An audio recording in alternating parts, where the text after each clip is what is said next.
श्रीनिवासन साहब जब अपनी नौकरी से रिटायर हुए तो वो बुधवार पार्क स्थित रेलवे का फ्लैट छोड़कर वडाला में अपने खुद के फ्लैट में रहने के लिए चले गए।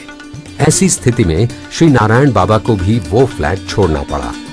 श्रीनिवासन साहब ने श्री नारायण बाबा के लिए कुर्ला स्थित रेलवे कॉलोनी में एक 2 कमरों के फ्लैट का बंदोबस्त करा दिया था और इस तरह अपने पूजा आराधना के सामान के साथ श्री नारायण बाबा कुर्ला में रहने आ गए। यहाँ आने के कुछ समय बाद ही रेलवे में बाबा की ड्यूटी भी बदल गई। श्री नारायण बाबा को अब गार्ड बना दिया गया था। अपनी ड्यूटी पर बाबा ट्रेन को गार्ड करते और घर पहुंचकर साईं भक्तों की आत्मा को गार्ड करते। कुर्ला अपने निवास स्थान पर आकर श्री नारायण बाबा दुगने जोश से साईं भक्ति और साधना में लग गए। गुरु स्वामी करुणानंद जी का आशीर्वाद और साईं बाबा की निष्काम भक्ति के चलते अब आहिस्ता आहिस्ता श्री नारायण बाबा में आध्यात्मिक शक्तियां उजागर होने लगी थीं। कुर्ला स्थित अपने 2 कमरों के रेलवे क्वार्टर को नारायण बाबा ने छोटे से आश्रम का रूप दे दिया था। एक कमरे को इन्होंने अपने मंदिर और साधना कक्ष का रूप दे दिया था और दूसरे कमरे में अपने रहने व आने वाले भक्तों से मिलने जुलने की व्यवस्था कर ली थी। अपने गुरु के आदेशानुसार श्री नारायण बाबा अपने लिए भोजन स्वयं बनाते थे। अपने लिए ही नहीं बल्कि उस आश्रम में आने जाने वाले श्रद्धालुओं के खानपान की व्यवस्था भी बाबा स्वयं करते थे। श्रद्धालुओं की बढ़ती संख्या को देखते हुए 28 फरवरी सन 1964 के शुभ दिन श्री नारायण बाबा ने अपने इस छोटे से आश्रम को विधिवत पूजा अर्चना के बाद अपने पूज्य पिताजी के नाम पर श्री भगवती साईं संस्थान का नाम दे दिया। धीरे धीरे बाबा के इस आश्रम में भक्तगण बड़ी ही श्रद्धा व आशा लेकर अपने शारीरिक और मानसिक कष्टों के निवारण हेतु आने लगे।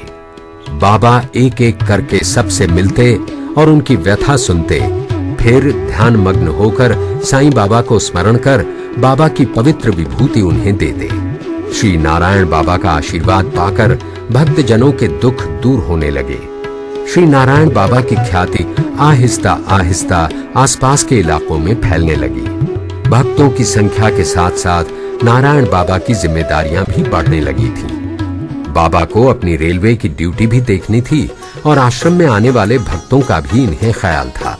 कभी सुनसान रहने वाला ये छोटा सा आश्रम अब भक्तों की चहल पहल से भरा रहता।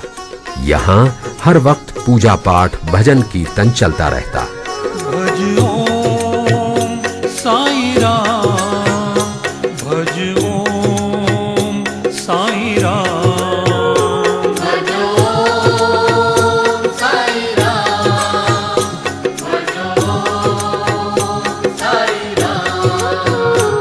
भज ओम साईं राम, भज ओम साईं राम, भज ओम साईं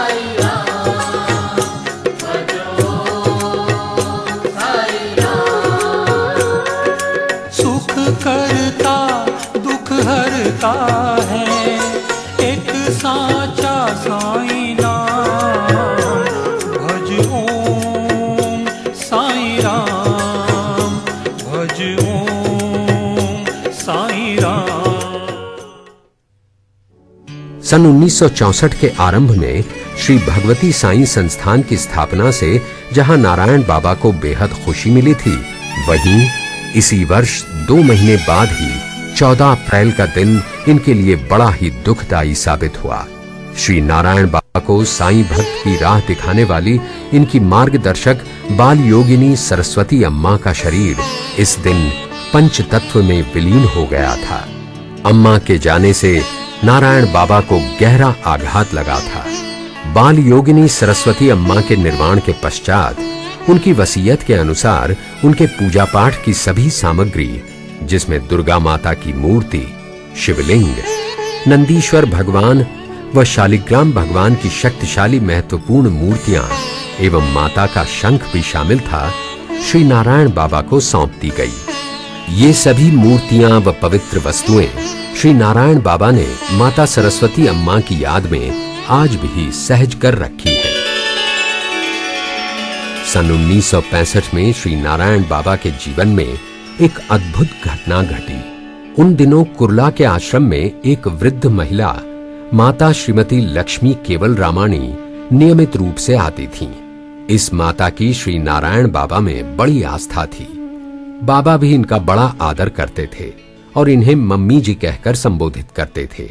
इस समय इन तथाकथित मम्मी जी ने बांद्रा में एक आलीशान फ्लैट खरीदा और इसकी गृह प्रवेश पूजा करवाने का श्री नारायण बाबा से निवेदन किया। श्री नारायण बाबा को उन दिनों अपनी ड्यूटी के सिलसिले में पनवेल जाना पड़ता था। बाबा ने मम्मी जी को आश्वासन दिया कि वो गृह प्रवेश के दिन समयानुसार 12 बजे तक पहुंच जाएंगे। अब हुआ ये कि बाबा सुबह 10 बजे पनवेल से दीवा की ट्रेन लेकर दीवा पहुंचे तो वहां उनकी जगह ड्यूटी पर आने वाला गार्ड नहीं आया। उस वक्त दीवा स्टेशन पर मौजूद अफसर अकोड़े ने बाबा से गाड़ी वापस पनवेल ले जाने को कहा। बाबा बड़ी दुविधा में पड़ गए। ऐसी स्थिति में इन्हें मम्मी जी के फ्लैट की पूजा के समय पर पहुंच पाना असंभव लग रहा था। बाबा ने अपने नेत्र बंद किए और ऐसी कठिनाई के मौके पर मार्गदर्शन के लिए साईं बाबा से प्रार्थना की। कुछ समय बाद नारायण बाबा ने देखा कि पूना से आने वाली गाड़ी दीवा स्टेशन पर रुक गई, जबकि यहाँ इस गाड़ी का स्टॉप नहीं था। उस वक्त 10 बज रहे थे। श्री नारायण बाबा के पांव स्वतः इंजन की तरफ बढ़ गए और वो ड्राइवर के साथ बैठकर दादर और दादर से बांद्रा पहुंच गए। बाबा ने बड़े ही शांतिपूर्वक गृह प्रवेश की पूजा करवाई और रात को अपने कुर्ला के आश्रम में आकर विश्राम किया। अगली सुबह बाबा जब दीवा स्टेशन पर पहुंचे तो इन्हें बड़ी घबराहट हो रही थी। दीवा स्टेशन पर बाबा की मुलाकात ट्रेन के ड्राइवर सोलोमन से हुई तो बाबा ने जानना चाहा कि कल उनकी जगह गाड़ी लेकर कौन गया था। उस वक्त उनके आश्चर्य की सीमा नहीं रही जब ड्राइवर सोलोमन ने इन्हें बताया कि गाड़ी स्वयं नारायण बाबा ही तो लेकर गए थे। बाबा को ड्राइवर की बात का यकीन नहीं हुआ, परंतु तलोजा व पनवेल रेलवे स्टेशन पर रजिस्टर में अपने ही हस्ताक्षर देखकर बाबा अचंभित रह गए, निशब्द हो गए।